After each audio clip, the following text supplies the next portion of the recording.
The Academy thought the Quelven cadet was fragile. 3 days later, a human proved that hurting her friend was the most expensive mistake they would ever make. So, here is the thing about the Galactic Military Academy that nobody tells you in the recruitment hollows. They say it is a place of honor, discipline, and unity among the stars.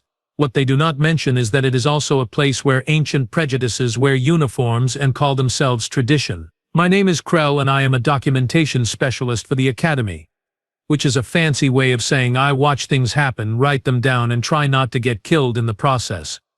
My species, the Venthari, we are observers by nature, 4 eyes, excellent memory and absolutely zero combat capability. Perfect for paperwork, terrible for everything else. The incident happened on a Tuesday. Well, what we call Tuesday. Humans have their own name for it. But honestly, their calendar makes my head hurt. Training Ground 7 was packed that morning. Combat drills, scenario simulations, the usual stuff meant to turn soft academy recruits into proper soldiers. Commander Vexthor was running the show. Big guy, even by Krovolian standards. His species prides themselves on being the warrior elite of the galaxy. 8 feet tall, 4 arms, skin like armored plates, and an ego that could fill a cargo bay. The exercise was simple. Navigate the obstacle course, extract the wounded, get to the extraction point. Standard stuff. We had 40 cadets participating, including 2 that would change everything. Rena Vale.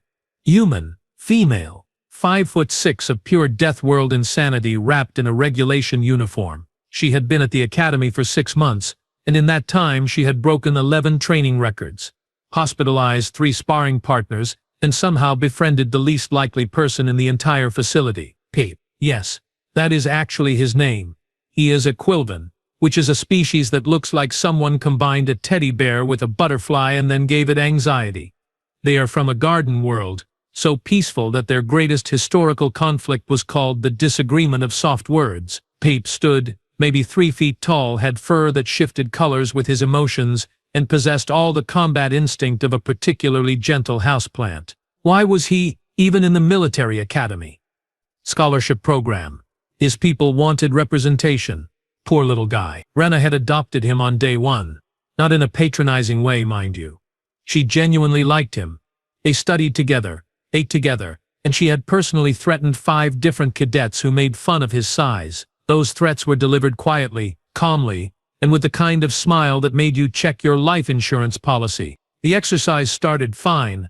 Rena and Pip were on different teams, but they waved to each other before heading into the course. She gave him a thumbs up. He changed colors to happy yellow. It was adorable. I made a note about cadet morale. Then, everything went wrong. Pep's team was moving through the electrified barrier section. Tricky part, requires timing and coordination. The barriers cycle on and off. You have to move in the gaps.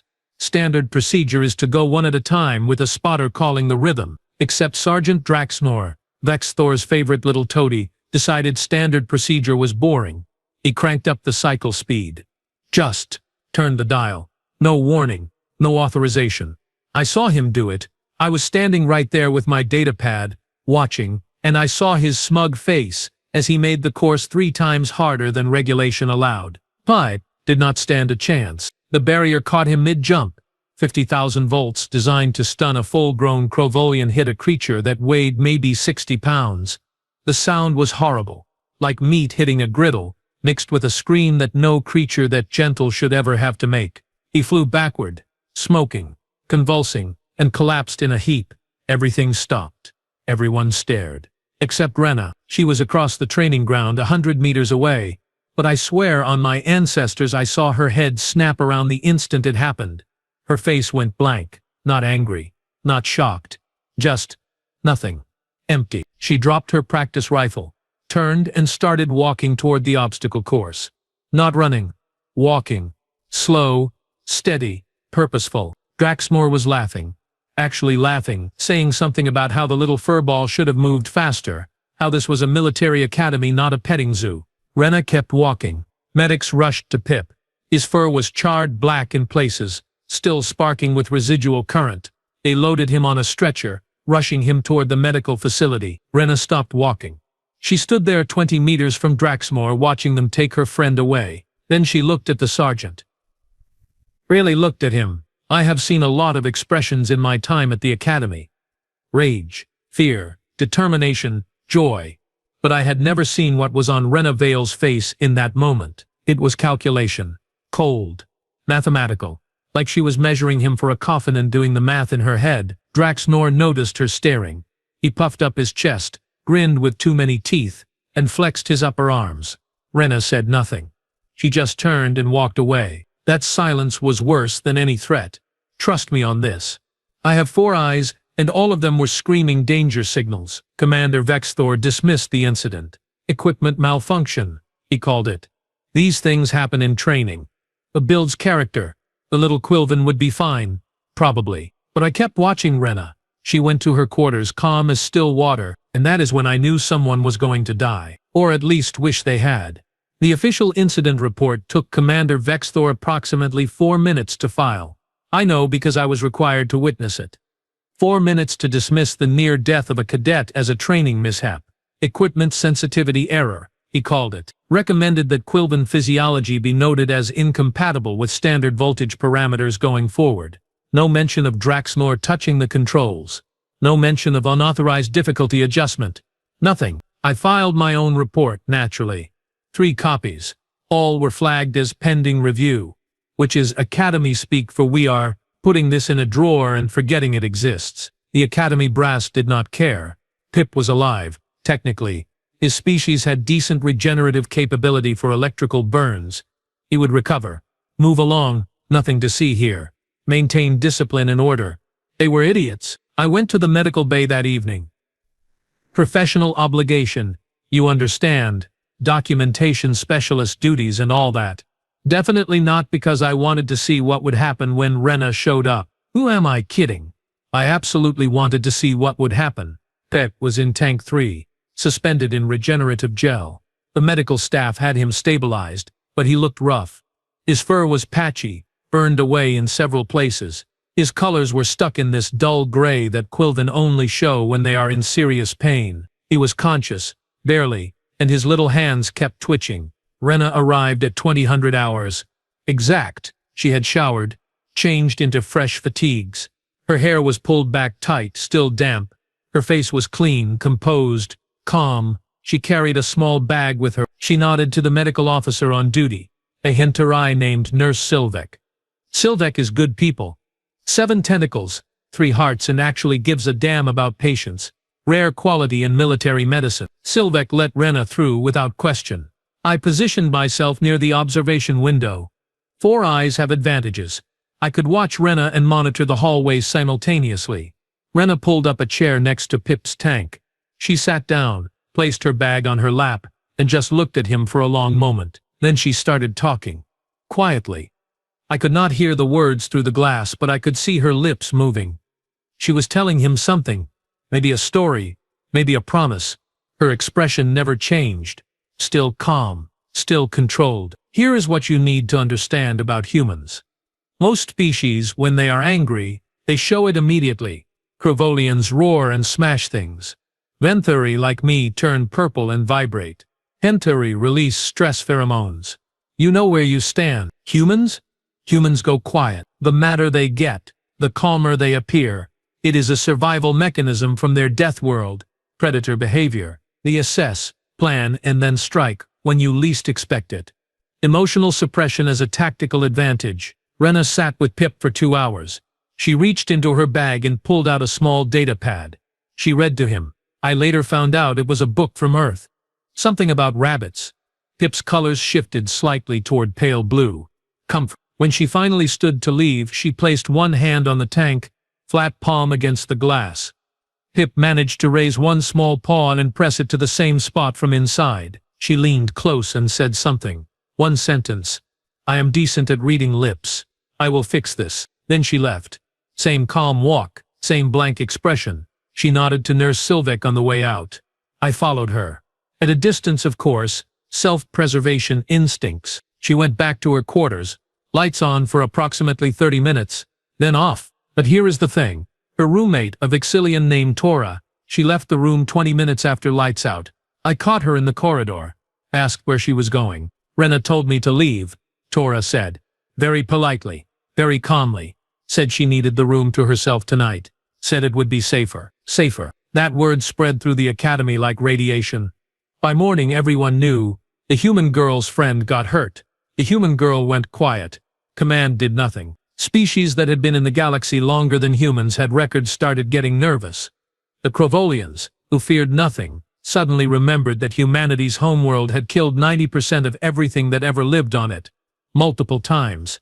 And humans were what survived. The Phyloxians, whose entire military doctrine was based on intimidation, recalled that humans invented the concept of mutually assured destruction and then looked at it as a reasonable foreign policy. Even the Zemthaks, who were cybernetically enhanced and supposedly emotionless, started calculating probability matrices for violent human responses to perceived injustice. Deathworlder behavior, they called it, whispered in the mess halls, the barracks, the training grounds. Rena went about her normal routine the next day. Classes, physical training, meals. She smiled at appropriate times, answered questions when called upon, helped a struggling cadet with their marksmanship. Perfectly normal. That was what terrified everyone, because we all knew. When a human goes that calm, that controlled, that perfectly normal, someone is about to have a very bad day. I just hoped I would be far enough away to watch safely when it happened. Spoiler alert. I was not. It happened 3 days after the incident. 3 days of Rena being absolutely, horrifyingly normal. 3 days of the entire academy walking on eggshells around her. 3 days of Commander Vexthor strutting around like he owned the place. Because, well, he kind of did. I was in Training Ground 7 again. Paperwork never stops, even when you are pretty sure someone is about to commit murder, or whatever passes for murder when the victim can regenerate. Vexthor was running drills with his personal squad. Showing off, mostly. Krovolians love an audience. He was demonstrating some kind of advanced grappling technique, tossing around a practice dummy that weighed about 300 pounds like it was a child's toy. Draxnor was there too, laughing at his commander's jokes, being generally awful. Business as usual. Then Rena walked in. Not stormed in. Not charged in. Walked. Same calm pace she had maintained for 3 days. She was in her standard duty uniform. No weapons, no armor, just her. The entire training ground went silent. 40 cadets, 6 instructors, all frozen. You could have heard a pin drop in vacuum. Vexthor noticed her. He actually grinned. All 4 arms crossed over his massive chest. 8 feet of arrogant predator looking down at 5'6" of human. Well, he said. His voice was deep, rumbling, the kind that vibrated your bones. The little Deathworlder finally decides to show some spine. You here to file a complaint, cadet? Because I believe we already covered that. Accidents happen. Your pet should be more careful. Rena stopped about 10 feet away from him. Her hands were relaxed at her sides. Her face was calm. When she spoke, her voice was conversational, almost friendly. Pep is not my pet, she said. He is my friend. There is a difference. Vexthor laughed. The sound echoed off the walls. Is there? He seems rather fragile for this environment. Perhaps the military is not the place for his kind. Perhaps you should reconsider your choice of companions. Rena tilted her head slightly, like she was considering his words, actually thinking about them. You are right, she said. This environment is dangerous. Accidents happen all the time. Do they not, Commander? Oh, I did not like where this was going. I started backing toward the exit. Slowly, carefully. Vexthor uncrossed his arms. He sensed something too. Predator instincts. They are useful. I suppose they do, he said. His tone shifted. Harder now. You have something on your mind, cadet. Just one thing, Rena said. She took a step forward. When someone hurts my friend, I hurt them back. It is a human thing. You might have read about it. Vexthor's expression darkened. That sounds like a threat. Threatening a superior officer is a court-martial offense. Rena smiled. It was not a nice smile. Oh no, Commander. Not a threat. A cultural exchange, educational purposes. Then she moved. I have watched a lot of combat footage. Hundreds of hours. Species from across the galaxy, fighting in every style you can think of. I thought I understood violence. I understood nothing. Rena covered 10 feet in less than a second.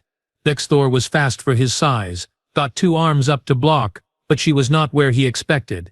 She dropped low, slid under his guard, and drove her fist into his knee joint. The sound was like a gunshot. Crevolian joints are triple reinforced. She hit it hard enough to hyperextend it backward. Vexthor roared. Actual roar. Swung down with his upper left arm. A blow that would have shattered a normal human spine. Rena rolled with it. The impact still caught her shoulder, sent her tumbling, but she turned the tumble into a controlled roll and came up on her feet. I saw her wince. That had hurt. She did not care. Around the training ground, people were screaming. Some cadets ran. Smart ones. Others stood there with their mouths open. Idiots. Draxmore started forward to help his commander. A Hintari cadet built like a tank grabbed him with 4 tentacles and yanked him back. Not your fight, the Hintari hissed. Vexthor was not used to being hurt. He charged forward, all 4 arms reaching, trying to grab, crush, overwhelm with superior strength. Rena did not run. She stepped in close. Closer than anyone sane would get to an enraged Crevolian.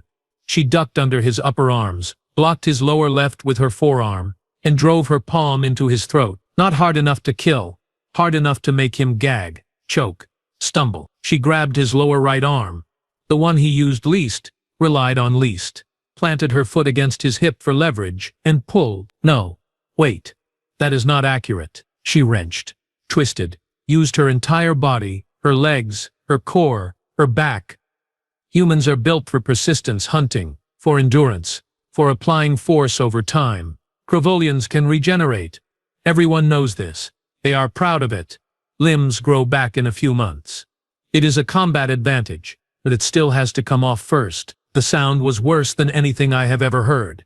Tearing, cracking, rending. Vexthor was screaming. Rena was silent, focused, determined. The arm separated at the shoulder joint with a wet pop that I will hear in my nightmares until I die. Rena staggered back, holding a 4-foot-long Crevolian arm.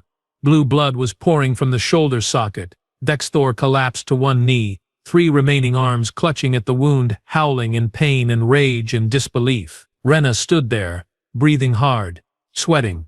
She looked down at the arm in her hands, looked back at Vexthor, then at Draxmore, who had gone very, very pale. "Tell your sergeant," she said, still breathing hard, "that Pip says hello." She turned, started walking toward the exit, still carrying the arm, casually, like it was a gym bag. The entire training ground was dead silent except for Vexthor's gasping. Security was rushing in. Medical teams, officers, everyone shouting at once. Rena walked right past them. They parted like water. Nobody wanted to be next. I stood there, all 4 eyes wide, datapad forgotten. A cadet next to me, a Phaloxian, whispered, "What do we do?" I watched Rena disappear through the doorway, calm as ever, carrying a commander's arm. "We," I said slowly, "stay very, very far away from her friends." The Phaloxian nodded. Agreement achieved. Chaos is a funny word. It sounds dramatic, exciting even. In reality, chaos is just a lot of people running in different directions while screaming into communicators and accomplishing absolutely nothing. Security teams mobilized. Medical personnel rushed to Vexthor. Academy brass started yelling at each other about protocols and procedures and who was responsible for what. It was beautiful, in a pathetic sort of way. And through it all, Renavale walked. She took the main corridor. Not the back passages, not the service tunnels, the main corridor. The one with the big windows overlooking the central courtyard. The one that every cadet uses between classes. There were witnesses. So many witnesses. Cadet Jorax, a Phaloxian in his 3rd year, told me later that he was heading to the mess hall when he saw her. Just walking, normal pace, normal expression. Except she was carrying a severed arm that was still dripping blue blood on the floor. He pressed himself against the wall and held his breath until she passed. Cadet Yuna, a Zynthax with full combat augmentation and supposedly no fear response, actually climbed into a waste disposal chute to avoid crossing her path. 3 different security officers saw her. All 3 made the conscious decision to wait until she was out of sight before calling it in. Self-preservation instinct is universal, apparently. I followed. Of course I followed. This was the best documentation opportunity of my entire career. Also, I am an idiot. Rena went straight to the medical bay. Same one where Pip was recovering. She walked through the entrance, nodded to the scanner, waited patiently while it cleared her for entry. The scanner flagged the biological material she was carrying. Unregistered organic matter. Please report to security. Rena looked at the scanner, looked at the arm, looked back at the scanner. It is registered now, she said, then kept walking. The scanner, wisely, did not argue. Nurse Silvek was at the main station. All 7 tentacles froze when Rena walked in. 3 of Silvek's hearts probably stopped. I need to see Pip, Rena said, politely, like she was asking for directions. Silvek looked at her, looked at the arm, looked back at her. Tank 3, Silvek said quietly. Same as before. Rena smiled. Thank you. You are really good at your job. I appreciate you. Then she walked to Tank 3. Pip was awake. He had been recovering well according to the charts. His fur was growing back in patches. His colors were starting to normalize. He was reading something on a datapad when Rena approached. He looked up, saw her. His colors shifted to happy yellow immediately. Then he saw what she was carrying. His colors went to confused purple. Rena pulled up the same chair she had used before, sat down, placed the arm on the floor beside her, leaned forward so Pip could hear her through the tank speakers. Hey buddy, she said. Her voice was soft, gentle. Feeling better? Pip nodded. His small voice came through tinny on the external speakers. Yes, the doctors say I can leave tomorrow. Rena, what is that? Rena glanced at the arm. Oh, this belongs to Commander Vexthor. Well, used to belong to him. He will grow a new one. Pip's colors shifted through several shades I had never seen before. You took his arm. Rena nodded. He let his sergeant hurt you. Said it was an accident. Said you were too fragile, so I showed him what fragile actually means. Do not worry. He will be fine. Krovolians regenerate. But, Pip started. His colors were swirling now, confusion and concern mixing together. You could get in trouble, Rena shrugged. Maybe. Probably not, though. I have been reading the Academy combat protocols very thoroughly. Turns out there are some interesting loopholes. That was when I finally understood. Humans do not do proportional response. Not the way we understand it. They do not match force with equal force. They do not measure their reaction to fit the offense. They end the problem, permanently, decisively, with enough force that nobody ever thinks about creating that problem again. I tried to hurt Rena's friend, so Rena hurt Pip. No. That would be proportional by galactic standards. Rena went after the person responsible. The person in charge. The person who created the environment where hurting Pip was acceptable. She did not just send a message.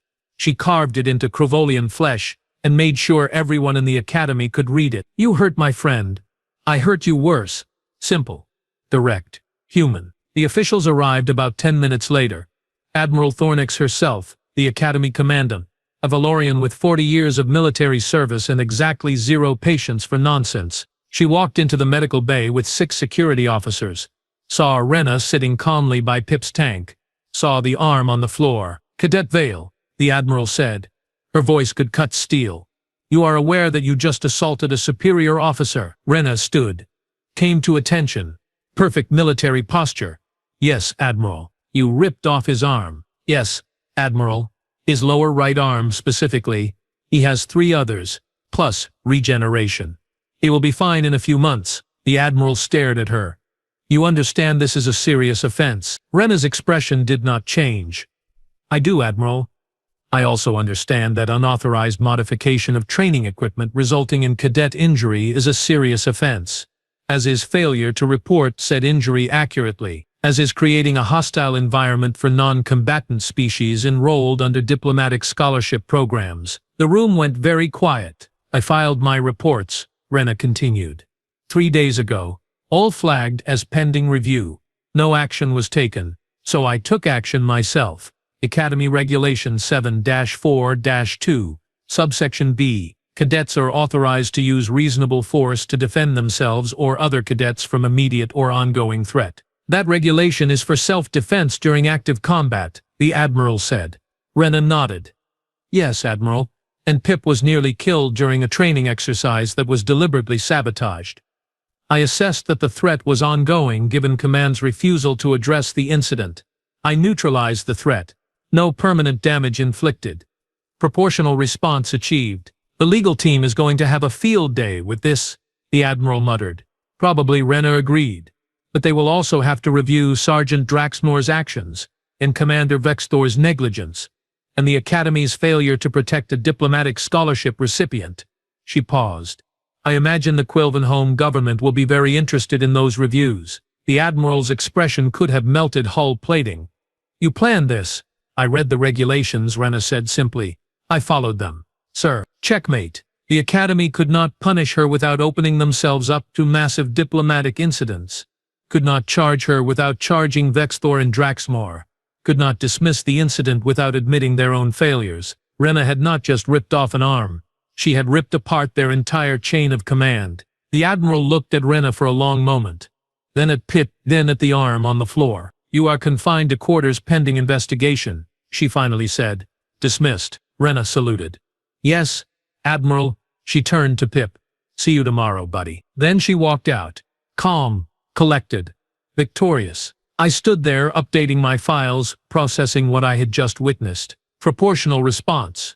Human style. The galaxy was going to have to rewrite that definition. News travels fast in the digital age. News about a human ripping off a Crovolian commander's arm, that travels at faster than light speeds. Within 6 hours, every cadet in the Academy knew the full story. Within 12 hours, every military academy in the sector had heard about it.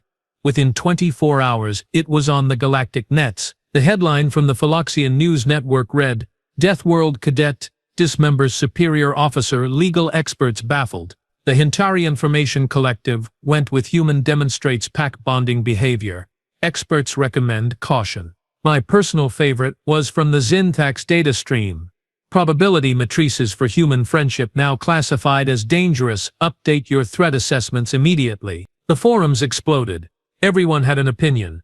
The DeLorean military analyst posted a 3-hour breakdown of the fight, concluded that Rena had calculated every move at least 5 steps in advance, called it beautiful in its efficiency, terrifying in its execution. A Crovolian combat instructor, ironically, posted a tutorial on how to defend against the specific joint lock Rena had used.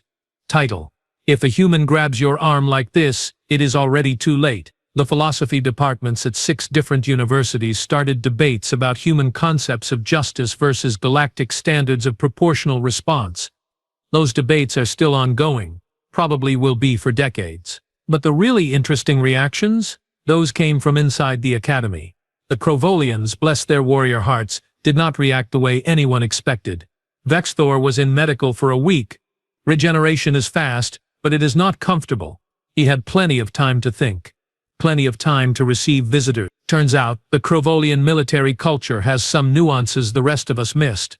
They respect strength, yes, but they also respect courage, honor, direct action. Rena had challenged a superior officer in single combat, had won decisively, had done it to defend a weaker companion, and she had done it knowing full well the consequences. That is peak Crovolian honor code. Right there. Draxner got dishonorably discharged. Not because he hurt Pip, ironically, because he did it in a cowardly way.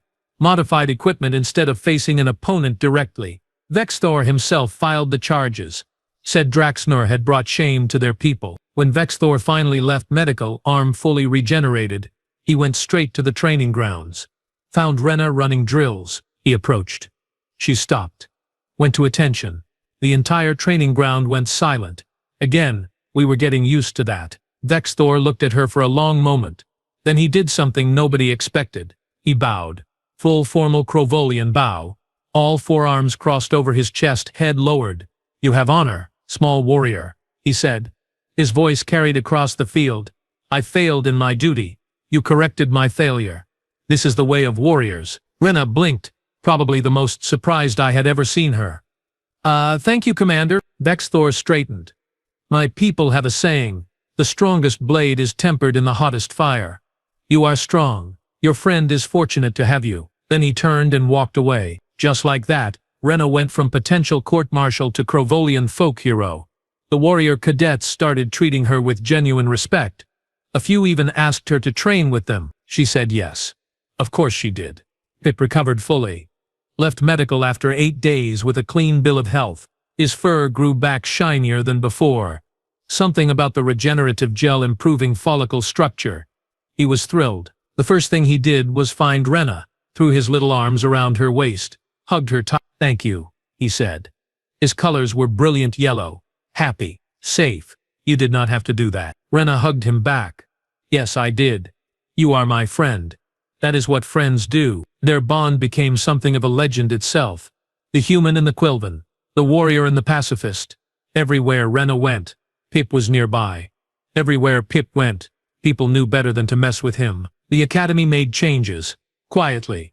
Officially. New regulation. All training equipment modifications must be logged and approved by 2 separate officers. Violation results in immediate dismissal. New regulation. Injuries during training exercises require mandatory investigation, not pending review. Mandatory. New regulation. Diplomatic scholarship recipients are assigned protection details during high-risk exercises. They called it the Quilvan Protection Act. Everyone else called it the Do Not Make the Humans Angry Act. Deathworlder students got new classifications, new protocols. The Academy started actually reading the reports from Earth about human psychology, human pack bonding, human protective instincts. Turns out, there was a whole section about what happens when you threaten a human's chosen family. It was highlighted in red, marked as critical information. Nobody had bothered to read it before. They read it now. Other species started paying attention too. The Venthari Diplomatic Corps issued new guidelines for interacting with humans. Rule number 1. Do not harm their friends. Rule number 2. Seriously, did you not read rule number 1? The Phaloxian military updated their threat assessment matrices. Humans were moved up 3 categories, not because of their individual combat capability, because of their willingness to use that capability when emotionally motivated. The Zemthax just added a new subroutine to their behavior prediction algorithms. If human forms social bond, assign maximum priority to bond preservation. Threat to bond equals threat to human. Respond accordingly. 3 months after the incident, I was filing routine reports when I saw Rena and Pip in the courtyard. They were studying together. She was helping him with tactical analysis. He was helping her with xenobiology. A group of Krovolian cadets walked past, nodded respectfully to Rena. One of them patted Pip on the head gently. Pip changed to pleased pink. 6 months ago, that same Krovolian had called Pip a mascot. I made a note in my files. Cultural exchange successful. Understanding achieved. Galaxies slightly less likely to accidentally start a war with humanity. That last part was important because the really scary thing, Rena was not special. She was not some elite soldier or enhanced warrior. She was just a regular human doing what regular humans do, protecting their friends. If one regular human could dismantle a commander and reorganize academy policy, what could humanity do if you actually threatened their whole species? Nobody wanted to find out. I certainly did not. So here is what I have learned in my years as a documentation specialist. The galaxy is big, impossibly big. Thousands of species, millions of worlds, countless cultures and traditions and ways of thinking. But somehow we all missed something fundamental about humans. We thought we understood them. We read their files, studied their history, classified their world as a death world and figured that explained everything. High gravity, aggressive predators, extreme weather, mass extinctions. Yeah. We got it. Tough species from a tough planet. What we did not get was why they were tough. Most species develop strength to survive against their environment. Humans developed strength to survive for each other. Their entire evolutionary history is built on social bonds, tribes, families, communities. They are pack animals who somehow became the apex predator, and they never lost that pack mentality. Here is the thing about pack animals. They will die for their pack, not metaphorically. Literally. A human will throw themselves in front of a threat to save someone they care about without even thinking about it. It is instinct, hardwired, automatic. We have loyalty in the galaxy. Sure, the Krovolians have honor codes. The Phyloxians have clan obligations. The Hentari have social contracts. But human loyalty? That is something else entirely. It is not transactional. It is not based on hierarchy or obligation or mutual benefit. It is chosen, personal, absolute. Pep did not offer Rena anything. He was not useful, not powerful, not connected. He was just a small, anxious person from a peaceful world trying his best, and that was enough. She chose him as a friend, and once that choice was made, he became as important to her as her own survival, maybe more important. That is what we missed. Humans do not form alliances, they form bonds. And those bonds are stronger than logic, stronger than self-preservation, stronger than any regulation or rule or threat. You want to understand human warfare? Their history of conflict? Do not look at their weapons or their tactics or their technology. Look at what they were fighting for. It was always each other. We also got escalation wrong. So wrong. The galactic standard for conflict is measured response. Someone pushes you, you push back. Someone hits you, you hit back. Tat for tat, proportional, reasonable. Humans do not escalate violence. That is the mistake everyone makes. They do not match force with force and slowly ramp up the intensity. They end it, immediately, decisively, overwhelmingly, because, to them, conflict is not about winning points or proving strength. It is about eliminating the threat, making sure it never happens again. Protecting the pack from future harm. Rena did not hurt Vexthor because she was angry. She hurt him because he was dangerous. Because he represented a system that allowed her friend to be harmed. Because as long as he was in power, Pip was not safe. So she removed him from power. Permanently. In a way that sent a clear message to everyone else in that system. Touch my friend again, and this happens to you. It worked. I see them sometimes. Rena and Pip. Usually in the library or the study halls. Sometimes in the mess. They eat lunch together every day. She gets the high-protein rations. He gets the vegetable medley. They swap desserts because he likes the chocolate and she prefers the fruit. Other cadets give them space. Not out of fear exactly. More like respect. Understanding. You do not interrupt that bond. You do not threaten it. You do not test it. The Crovolians nod to Rena when they pass. The Phyloxians step aside. Even the Zinthaks, with all their computational power, have calculated that the optimal strategy around Rena Vale is simply to be polite and leave her alone. Peep is thriving now. His colors are bright and confident. He passed his tactical examination. Still terrible at combat drills, but excellent at strategy and logistics. He found his place, and he found it because someone protected him long enough to let him grow. Last week, a new class of cadets arrived. Fresh recruits from across the galaxy. Eager, naive, full of bravado. One of them, a young Crovolian, made a joke about the small species, called them decorative. Laughed too loud. Rena was across the courtyard. She looked up from her datapad. Just looked. Did not say anything. Did not move. The young Crovolian's instructor, a grizzled veteran, smacked him upside the head with 2 arms. Idiot, the instructor hissed. See that human? See the Quilvan next to her? You will treat him with respect. You will treat all the smaller species with respect. Or you will learn exactly why we have new regulations about protective details. The young cadet looked confused. It was just a joke, he said. The instructor pointed at Rena. That human ripped off Commander Vexthor's arm for less. Do you want to be next? The cadet went very pale, very quiet, apologized to every small species he saw for the next week. That is the galaxy now. Changed. Adapted. Educated. We learned that humans are dangerous. Yes, but not in the way we thought. They are not dangerous because they are strong or violent or aggressive. They are dangerous because they care, because they bond, because they will burn down the world to protect the people they love. And honestly, once you understand that, once you respect it, humans are the best friends you could ever have. Just ask Pip.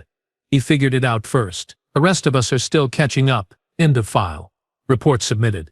Documentation complete. And if you are reading this, whoever you are, whatever species you are, remember one thing. If you ever meet a human, be kind to their friends. Trust me on this one. It will save you a lot of pain, and possibly an arm.